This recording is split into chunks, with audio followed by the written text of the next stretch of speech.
Yo, check it. We all need to hear this. Morning reading where the page lands and lands. Meaningless, meaningless, meaningless. I, say the teacher. Let's get into it. King Solomon is giving us his wisdom. We need this. I need it. I've been falling off. Let's get into it.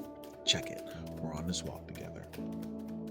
I thought in my heart, come now, I will test you with pleasure to find out what is good, but that also proved to be meaningless. Laughter, I said, is foolish, and what does pleasure accomplish? I tried cheering myself with wine and embracing folly, my mind still guiding me with wisdom. I wanted to see what was worthwhile for men to do under heaven during the few days of their lives. I undertook great projects. I built houses for myself and planted vineyards. I made gardens and parks and planted all kinds of fruit and trees in them.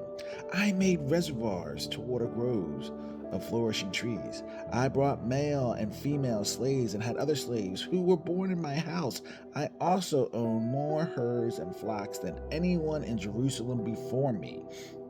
I amassed silver and gold for myself and treasure of kings and provinces. I acquired men and women singers and a harem, as well the delights of the heart of man. I became greater by far than anyone in Jerusalem before me. In all this wisdom stayed with me. I denied myself nothing my eyes desired. I refused my heart no pleasure. My heart took delight in all my work, and this was the reward for all my labor. Yet, when I surveyed all that my hands had done, and what I had toiled to achieve, everything was meaningless, a chasing after the wind. Nothing was gained under the sun. Then I turned my thoughts to consider wisdom, and also madness and folly. What more can a king's successor do than what has already been done? I saw that wisdom is better than folly, just as light is better than darkness. The wise man has eyes in his head, while the fool walks in darkness. But I came to realize that the same fate overtakes them both. Then I thought in my heart, the fate of the fool will overtake me also. What then do I gain by being wise? I said in my heart, this too is meaningless. For the wise man, like a fool, will not be long remembered. In days to come, both will be forgotten. Like the fool, the wise man too must die. So I hated life, because the work that is done under the sun was grievous to me. All of it is meaningless, a chasing after the wind.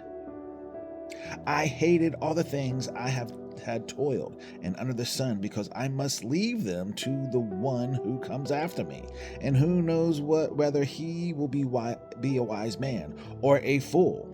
Yet he will have control over all the work into which I have poured my effort and skill under the sun. This too is meaningless.